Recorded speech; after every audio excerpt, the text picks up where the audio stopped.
Hello everyone, মোৰ কণমানি ভাইটি বন্টি welcome to my YouTube channel Accountancy Smart Concept. মই সজল দত্ত Associate Professor. মই 30 বছৰৰ পৰা একাউণ্টিং প্ৰফেশ্যনত আছোঁ, টিচিং প্ৰফেশ্যনত আছোঁ, কলেজতো পঢ়াইছোঁ। এইকাৰণে মই ভাবিলোঁ মোৰ কণমানি ভাই বন্টিৰ কাৰণে মোৰ এক্সপিৰিয়েঞ্চ কিয় শ্বেয়াৰ নকৰোঁ, কৰিবই লাগে, কৰিছোঁ। ঠিক আছে, যোৱা ভিডিঅ'ত মই সাব ডিভিজন অফ জাৰ্নাল কৰাইছোঁ। আজি মই অলপ ৰিভাইজ কৰাই আছোঁ যাতে তোমালোকৰ বুজাত সুবিধা হয়। এইটো ক্ৰিটিকেল হৈ যায় লাষ্টত গৈ, সেইকাৰণে মই আকৌ ৰিফ্ৰেছ কৰি আছোঁ বস্তুটো। তো সৰু এটা বিজনেছ যদি হয়, দুটা কিতাপত আমাৰ কাম চলি যায়, আৰু যদি ডাঙৰ বিজনেছ হয় তেনেহ'লে আমি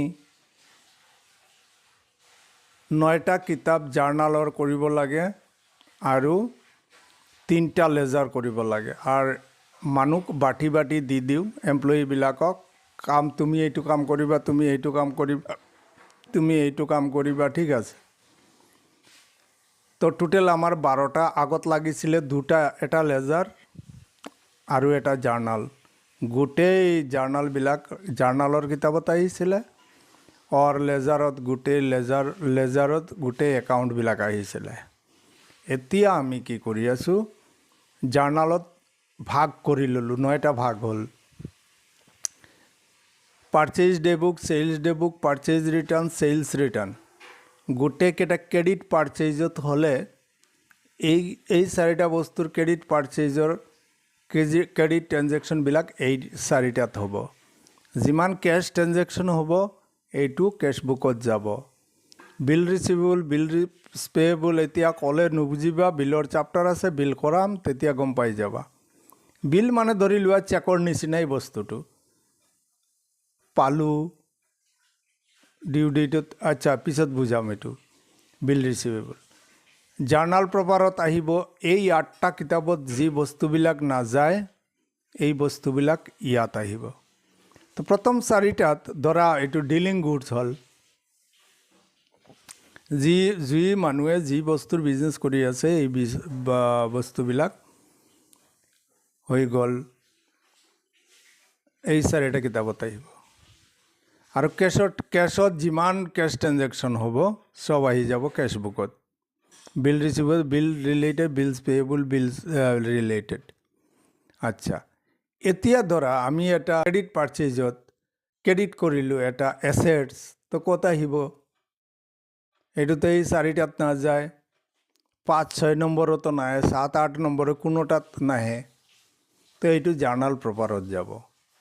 কেছত কিনিলোঁ এছেটছ, কেছত কিনিলোঁ ষ্টেশ্যনাৰী, এইবিলাক যাব কেছ বুকত। আচ্ছা, তেনেহ'লে জাৰ্নাল পেপাৰটো মানে কি? জাৰ্নাল পেপাৰটো আগত যেনেকৈ জাৰ্নাল কৰিছিলোঁ সেইটোৰ নিচিনাই।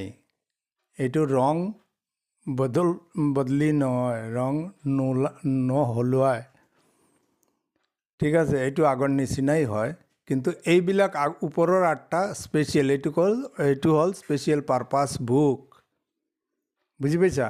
জাৰ্নালটো হ'ল জেনাৰেল পাৰপাছ বুক, এইটো জেনাৰেল, বাকী যিখিনি থাকে এইখিনি আহি যাব জাৰ্নাল পেপাৰত। তো opening entry, closing entry, adjustment entry, transfer entry, rectification entry, credit purchase, credit sale of assets, credit purchase, credit sale of stationeries, credit sale of scrap, বাংগা টুটা টিনাল হোৱা আমাৰ দোকানত থাকিলে এইবিলাক যে এই অকেজ বস্তুবিলাক বেছি থাকোঁ। আৰু মিছচিলেনিয়াছ হ'ল এণ্ট্ৰিজ, কিবা কিবি থাকিলে এটচেট্ৰা এইবিলাক যাব জাৰ্নাল পেপাৰত, বা জেনাৰেল জাৰ্নাল বুলিও কওঁ। হৈ গ'ল। লেজাৰত আমি 3টা ভাগ কৰিম। এটা কিতাপ ৰাখিম অকল ডেটৰৰ কাৰণে, ডেটৰ পৰা কিমান পালোঁ, কিমান নাই, কিমান ডেটৰৰ খালি নাম থাকিব, যিমান ডেটৰ আছে A to Z তোমাৰ ডেটৰ আছে ধৰা 26জন, 26জনৰ নাম থাকিব 26টা পেজত, বেলেগ বেলেগ পেজত। তাৰ লগত আমি কিমান ট্ৰেনজেকশ্যন কৰিছে এইটো আহিব। ক্ৰেডিটৰ লেজাৰত ঠিক এনেকুৱা ক্ৰেডিটৰৰ নাম আহিব। আৰু বাকীবিলাক যেনেদৰে পাৰ্চেজ একাউণ্ট ডেবিটেড টু ক্ৰেডিটৰ আমি জেনাৰেলি লিখি থাকোঁ, কনচেপ্টটো বুজাই আছোঁ। তো পাৰ্চেজ যাব জেনাৰেল লেজাৰত আৰু ক্ৰেডিটৰ লেজাৰত যাব ক্ৰেডিটৰবিলাকৰ নাম। এইটো হ'ল বুজাই দিলোঁ এটা বস্তু। আৰু এটা বস্তু বুজাই দিওঁ, মনত ৰাখিব লাগিব। এইটো ৰিভাইজ কৰি আছোঁ, কনডেন্স কথাটো কৈ আছোঁ। ইণ্ট্ৰা ষ্টেটৰ ভিতৰত চেল পাৰ্চেজ যদি হয়, তেনেহ'লে ধৰা এটা টেক্স GST ৰেট আছে, ধৰা SGST হ'ব 0.5%, মতলব এটা বস্তুৰ যদি 18% ৰেট হয়, তেনেহ'লে সেইটোৰ আধা হ'ব CGST, আধা হ'ব SGST। আৰু বেলেগ ষ্টেটৰ পৰা যদি আমি কিনো বা বেলেগ ষ্টেটৰ ওচৰত বেচোঁ, তেনেহ'লে IGST লাগি যাব। এই টেক্সটো কালেকশ্যন হ'ব ষ্টেটতে, মানে এইটো কি হ'ব, যি ষ্টেটত লাষ্টত গৈ কনজিউম হ'ব সেই ষ্টেটে পাব এইটো IGST। এইটো হ'ল ইণ্টাৰ ষ্টেট মানে এটা ষ্টেটৰ পৰা, যেতিয়া ইণ্টাৰনেশ্যনেল বুলি কয় নহয়, এই কথাটো মনত ৰাখিলেই মনত থাকি যাব। ইণ্ট্ৰা হ'ল ষ্টেটৰ ভিতৰত, আৰু ইণ্টাৰ হ'ল বেলেগ বেলেগ ষ্টেটত। ইণ্টাৰনেশ্যনেল খেলা হৈ আছে, তাৰমানে আমি বুজিম আমাৰ দেশৰ লগত বেলেগ দেশৰ খেলা হৈ আছে। ইণ্টাৰ বেলেগ ষ্টেট কনচেপ্ট, বেলেগ ষ্টেট কনচেপ্ট ইণ্টাৰ। আৰ ইন্ট্ৰা হল আমাৰ স্টেটৰ ভিতৰত, আৰ ভাগ হৈ যাব। যিখিনি ট্যাক্সৰ ৰেট হয় এইখিনিৰ আধা হৈ যাব CGST, আধা হৈ যাব SGST। আৰ IGSTটো কালেকশ্যন কৰিব চেণ্ট্ৰেল গভৰ্ণমেণ্টে। ষ্টেট চেণ্ট্ৰেল গভৰ্ণমেণ্টৰ বেলেগ এজেঞ্চি নাথাকে, আমাৰ ষ্টেট গভৰ্ণমেণ্টৰ এজেঞ্চিয়েই কালেকশ্যন কৰিব। এই টকাটো দি দিব চেণ্ট্ৰেল গভৰ্ণমেণ্টত, চেণ্ট্ৰেল গভৰ্ণমেণ্টে তাক দিব যি ষ্টেটত বস্তুটো কনজিউম কৰা হৈছে, ভোগ কৰা হৈছে, উপভোক্তা বুলি কথা আছে। কোন ষ্টেটত এইটো কনজিউম কৰা হৈছে, কি হৈছে, এইটো নক'লেও আমি বুজি পাম। আমি চাব লাগে কুৱেশ্যনটো, আমি ক'ত বহি আছোঁ, কোন ষ্টেটত বহি আছোঁ। আচ্ছা, এইটো মনত ৰাখিবা। এইটো মই কৈছিলোঁ, বুজাইছিলোঁ। আৰু কেছ ট্ৰেনজেকশ্যন ইয়াতে নাহিব, পাৰ্চেজ ডে বুক বনাম, ইয়াতে কেছ ট্ৰেনজেকশ্যন নাহিব, এছেটছ কিনিলে নাহিব, বাছ দুটা কথা। আৰু এটা কথা হ'ল ৰেজিষ্টাৰ্ড ডিলাৰ হ'লে টেক্স 3টাৰ কলাম বেলেগ বনাব লাগে, এক্সট্ৰা হ'ল কাম এইটো। আৰু আনৰেজিষ্টাৰ হ'লে বনাই ৰাখিব লাগে, কিয়, ধৰা এটা বস্তুৰ দাম হ'ল 100 টকা, ঠিক আছে, আমি কিনিলোঁ এইটো, ধৰা দিল্লীৰ পৰা কিনিলোঁ বা বেলেগ ষ্টেটৰ পৰা কিনিলোঁ, টেক্স GST ৰেট হ'ল ধৰা 10%। তো 110 টকা দি আহিলোঁ কিনাৰ টাইমত।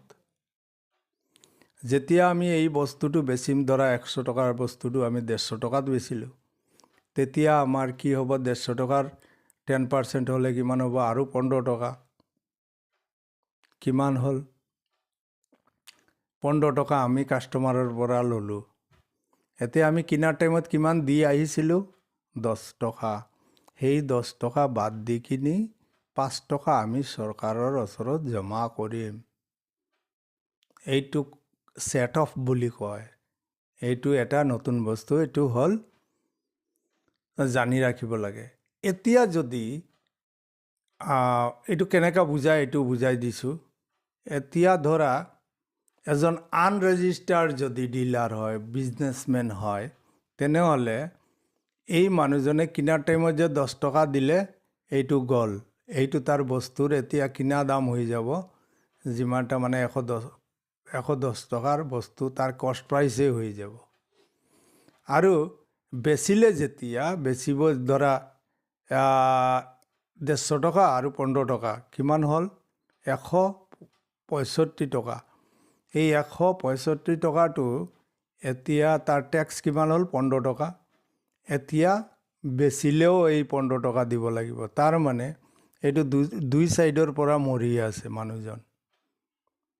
যিটো ল'ব সেইটোও দিব লাগিব আৰু যিটো দি আহিলে সেইটোতো দি আহিলে। এইকাৰণে ইয়াতে টেক্সৰ হেৰিটো নকৰে। এইটো কৈছিলোঁ, তাৰপিছত বুজাইছিলোঁ না, এইটো হৈ গ'ল। এতিয়া আজি আহিম আমি লেজাৰ পোষ্টিং কৰিম। ঠিক আছে, লেজাৰ পোষ্টিং যেতিয়া কৰিম তেতিয়া আমি চাব লাগে, মনত ৰাখিব লাগে যে পাৰ্চেজ একাউণ্টৰ লগত কাৰ সম্পৰ্ক আছে। পাৰ্চেজ একাউণ্টৰ লগত আমাৰ ক্ৰেডিটৰৰ সম্পৰ্ক।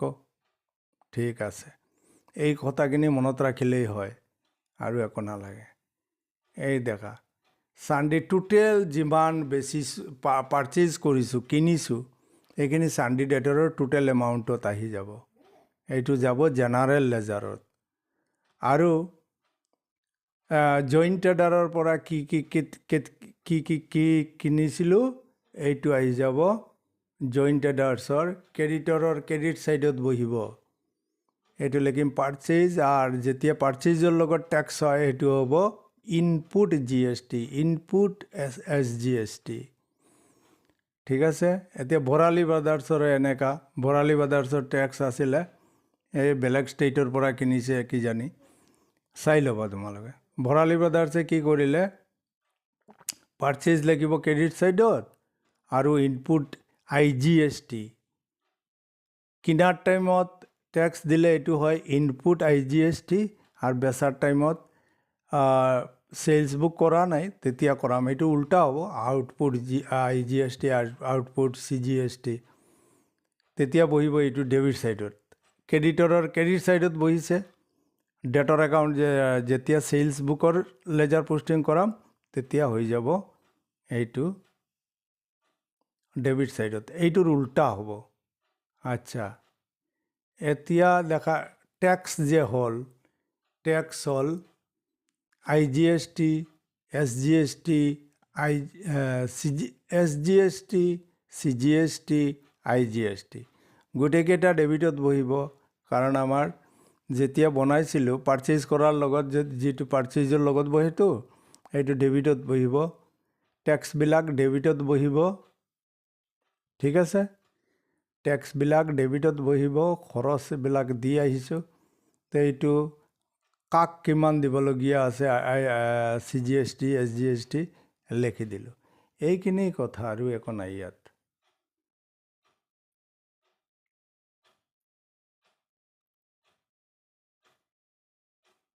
এটা বুজি পালে চব বুজি পাবা। এই জেনাৰেল লেজাৰ, এইটো হ'ল চেলছ বুকৰ। এতিয়া পাৰ্চেজ বুকত আমি কাৰ সম্পৰ্ক আছে, চেলৰ লগত কাৰ সম্পৰ্ক আছে, ক্ৰেডিট চেলৰ ডেটৰৰ সম্পৰ্ক। তো ক্ৰেডিটৰত লিখিছিলোঁ লেফ্ট ছাইডত, এইটো লিখিম ৰাইট ছাইডত। চানড্ৰি ডেটৰ বুলি লিখিম, টোটেল গোটেইখিনি যে আমি বেচিছোঁ এইখিনি আমি লিখি দিম। তাৰপিছত ডেটৰ লেজাৰত আমি লিখিছিলোঁ কোনে কোনে কিনিছে, যোনে যোনে কিনিছে তাৰ ডেবিট ছাইডত বহিব, ডেবিট ছাইডত বহিব, আৰু টেক্সটো আমি বেলেগকৈ লিখি দিম। তাতে বহিছিলে পাৰ্চেজ কৰাৰ টাইমত আমি লিখিছিলোঁ ডেবিট ছাইডত টেক্সবিলাক। এতিয়া চেল কৰাৰ টাইমত যিটো টেক্স হ'ব এইখিনি আমি ক্ৰেডিট ছাইডত লিখি দিম। এইখিনিয়ে কথা। পাৰ্চেজ ৰিটাৰ্ণ পাৰ্চেজৰ উল্টা হ'ব, চেলছ ৰিটাৰ্ণ চেলছৰ উল্টা হ'ব। ঠিক এনেকৈ লেখাৰ style purchase book, sales book, purchase return, sales return, এইবিলাক লেখাৰ ষ্টাইল একে সমান। জাৰ্নালত মানে যেতিয়া কিতাপ বনাম পাৰ্চেজ ৰিটাৰ্ণ বুক, তেতিয়া লেখাৰ ষ্টাইলটো ছেইম। পাৰ্চেজৰ নিচিনা চেল হ'ব, চেলৰ নিচিনা পাৰ্চেজ হ'ব, আৰু পাৰ্চেজ ৰিটাৰ্ণো ছেইম হ'ব। খালি লেজাৰ পোষ্টিঙত গৈ কনচেপ্টটো অলপ বেলেগ হৈ যাব। ডেটৰ লগত চেলৰ সম্পৰ্ক, সেলস ৰিটাৰ্ণৰ লগত ডেটৰৰ সম্পৰ্ক, পাৰ্চেজৰ লগত ক্ৰেডিটৰৰ সম্পৰ্ক আৰু পাৰ্চেজ ৰিটাৰ্ণৰ লগত ক্ৰেডিটৰৰ সম্পৰ্ক, পাৰ্চেজৰ লগত ক্ৰেডিটৰৰ সম্পৰ্ক। এই চাৰিটা কথা মনত ৰাখিব লাগে। আৰু যেতিয়া জেনাৰেল লেজাৰ বনাম তেতিয়া পাৰ্চেজ একাউণ্টত লিখি দিম টু চাণ্ড্ৰি ক্ৰেডিটৰ, আৰু যেতিয়া সেলছ একাউণ্ট বনাম তেতিয়া আমি লিখি দিম সেলছ একাউণ্টত লিখি দিম ৰাইট ছাইডত বাই ডেটৰ একাউণ্ট, আৰু ডেটৰৰ একাউণ্টত সেলছ হ'ব ডেবিট ছাইডত, সেলৰ উল্টা লেজাৰ হ'ব সেলছ ৰিটাৰ্ণ, পাৰ্চেজৰ উল্টা লেজাৰ হ'ব পাৰ্চেজ ৰিটাৰ্ণ। আচ্ছা, এইটো হৈ গ'ল। তো তোমালোকে এইটো অকণমান চালে বুদ্ধি লগাই কৰি ল'ব পাৰিবা। মই ফেক্টবিলাক কৈ দিলোঁ। Purchase ডেবুক, cells ডেবুক, purchase return, cells return লেখাৰ ষ্টাইল একেই, ৰেজিষ্টাৰ্ড বা আনৰেজিষ্টাৰ্ড হ'লে যেনেকুৱা হয় ঠিক এনেকুৱা লিখিব লাগে। আচ্ছা, লেজাৰ পোষ্টিঙৰ টাইমত কাৰ লগত কাৰ সম্পৰ্ক এইটো বুজিব লাগে। পাৰ্চেজ ৰিটাৰ্ণ আৰু পাৰ্চেজৰ সম্পৰ্ক হ'ল ক্ৰেডিটৰৰ লগত, ডেটৰৰ সম্পৰ্ক হ'ল সেলৰ লগত আৰু সেলছ ৰিটাৰ্ণৰ লগত। তেতিয়া অলপ বুদ্ধি কৰি লিখিবা। পাৰ্চেজত কি হয়, কোনটো ছাইডত কি বস্তু বহে, কেনেকুৱা লেখে, ঠিক আছে। আৰু সেলছ ৰিটাৰ্ণৰ টাইমত, পাৰ্চেজ ৰিটাৰ্ণৰ টাইমত পাৰ্চেজ ৰিটাৰ্ণ বুকটোতো বনাম চেম ষ্টাইলতে বনাম। ৰেজিষ্টাৰ হ'লে এক ধৰণৰ আৰ আনৰেজিষ্টাৰ হ'লে এক ধৰণৰ হয়।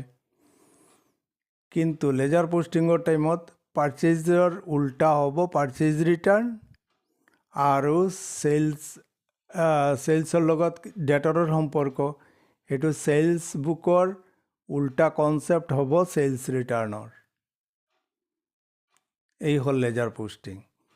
লেজাৰ পোষ্টিঙৰ একো নাই, অলপ চাই ল'লে বুজি পাই যাবা।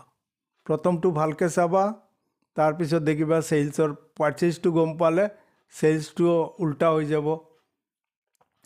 আর কি বস্তু নাহে purchase return sales return, cash purchase, cash cell,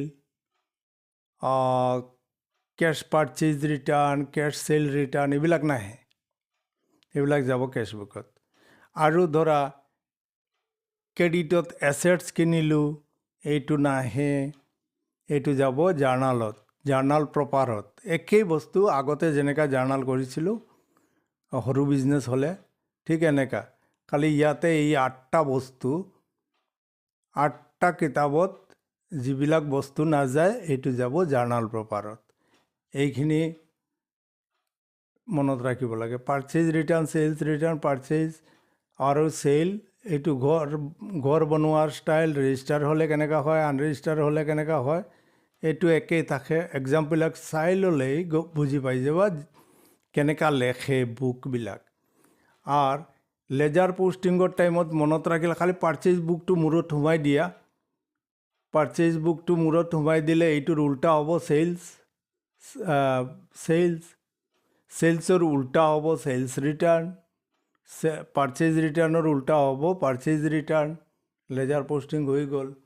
মনত ৰাখিব লাগে পাৰ্চেজৰ লগত কাৰ সম্পৰ্ক, ক্ৰেডিটৰৰ, সেলৰ লগত কাৰ সম্পৰ্ক, ডেটৰৰ, আৰু পাৰ্চেজ ৰিটাৰ্ণৰ কাৰ সম্পৰ্ক, ক্ৰেডিটৰৰ, সেলছ ৰিটাৰ্ণৰ লগত কাৰ সম্পৰ্ক, ডেটৰৰ, আৰু কোন লেজাৰত যাব এইটো। ক্ৰেডিটৰ লেজাৰ হ'লে এইটো জেনাৰেল লেজাৰ আৰু ক্ৰেডিটৰ লেজাৰ হ'ব।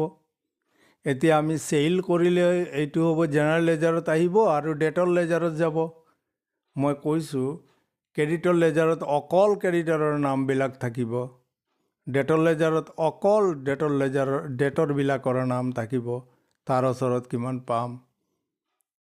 এতিয়া আমি ধৰা এইটোত আছে জৈন এণ্ড কোম্পানী, তাক আমাৰ কিমান টকা দিব লাগে, 10,000 প্লাছ টেক্স। এইখিনি দিব লাগে। এতিয়া আমি দি দিলোঁ পইচা 10,000 দি দিলোঁ, 5,000 দি দিলোঁ বা 7,000 দি দিলোঁ। এইটো লিখিম টু ক্ৰেডিটৰ account, Jain and company account debited to cash, এইটো লিখি দিলোঁ। এইটো লিখিলে লেফ্ট ছাইডত মানে ডেবিট ছাইডত আহিব। 7,000 টকা দিলোঁ, 7,000 টকা আহি যাব ডেবিটত। ৰাইট ছাইডত ক্ৰেডিট ছাইডত বাঢ়ে, ডেবিট ছাইডত কমে। আমি দি থাকিম যেতিয়া ভেলুটো কমি থাকিব। আচ্ছা, এইটো আৰু কমপ্লিকেটেড নকৰোঁ, চিম্পল থাকিব দিয়া। এইটো বুজি পাইছা? আচ্ছা, পাৰ্চেজটো বুজি পাইছা? পাৰ্চেজৰ ঠিক উল্টা ছাইডত বহিব চেলছৰ। চেলছ ডে বুক বনালে এইটো ছাইডত ৰাইট ছাইডত লিখিম, এইটোত লিখিম বাই ক্ৰেডিটৰ as per sales book, purchase book নিলিখোঁ। আৰু ডেটৰ লেজাৰ যেতিয়া বনাম তেতিয়া ডেটৰৰ নামবিলাক এনেকৈ থাকিব, এমাউণ্টবিলাক লেফ্ট ছাইডত আহি যাব। আৰু ডেটৰৰ এজন ডেটৰ গ'ল, 2 নম্বৰ ধৰা আৰু এজন ডেটৰ আছে, তাৰ এমাউণ্টটো লেফ্ট ছাইডত আহিব। এইটো বুজি পালা? পাৰ্চেজৰ উল্টা চেলছ ডে বুক। আৰ পাৰ্চেজৰ সময় যেতিয়া টেক্সবিলাক দিম তেতিয়া হ'ল input GST, CGST, SGST, IGST, 3টা টেক্স থাকিব। 3টা টেক্সৰ কাৰণে 3টা একাউণ্ট বনাম।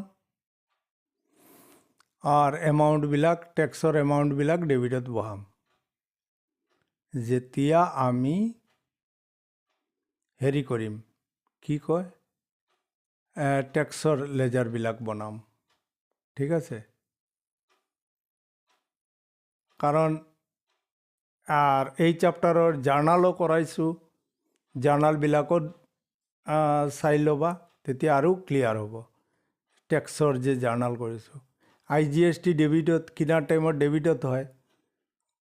কাক দিম এইটো দিবলগীয়া অপজিট এণ্ট্ৰিৰ নাম কি, লেজাৰ পোষ্টিঙত কৰাই দিছোঁ। লেজাৰ পোষ্টিঙত দেখিবা যে এইটো কাৰ নামত, IGSTৰ অপজিটত কোন আছে তাৰ নামটো লিখি দিবা। CGSTৰ অপজিটত কোন আছে, এমাউণ্টটো ডেবিটত আছে, ডেবিটত বহাই দিম। জাৰ্নালবিলাক চাই ল'বা হেৰিৰ GSTৰ, তেনেহ'লে আৰু ক্লিয়াৰ হ'ব। ঠিক এনেকা। আৰু যদি তোমাৰ হেৰি নাথাকে, ৰেজিষ্টাৰ ডিলাৰ নহয়, তেনেহ'লে আমাৰ কি কয়, টেক্সৰ কলামবিলাক এনেকা যে বনাওঁ আমি, এইবিলাক কলাম বনাব নালাগে।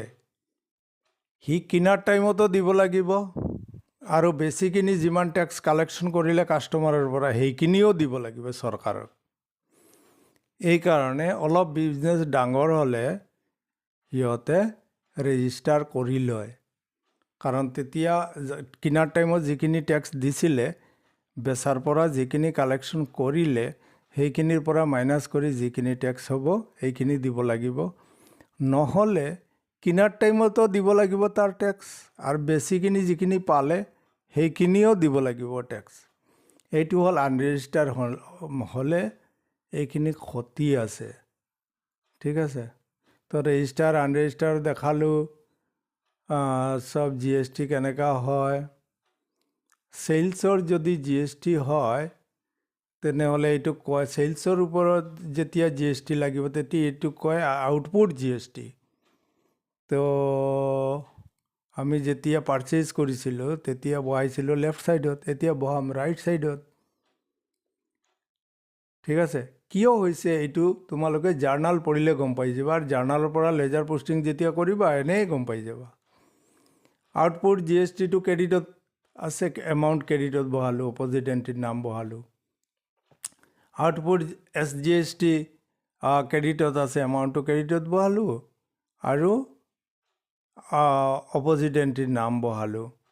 গোটেইকেইটা এনেকুৱা। আউটপুট IGST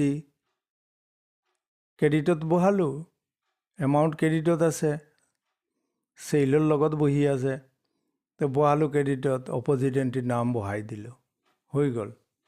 খালি পাৰ্চেজটো ঠিক থাকিলে এইটোৰ পৰা তাৰ উল্টা চেইলৰ উল্টা চেলছ ৰিটাৰ্ণৰ উল্টা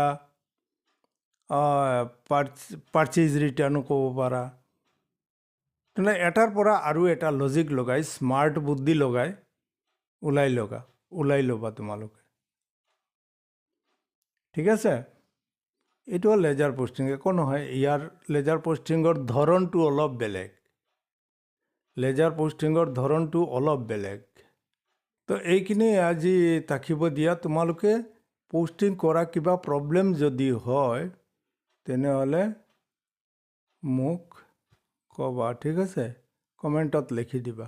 আনৰেজিষ্টাৰ্ড ডিলাৰ হ'লে তাৰ কলামবিলাক বনাব নালাগে টেক্সৰ। এইখিনি মনত ৰাখিবা। Thank you very much.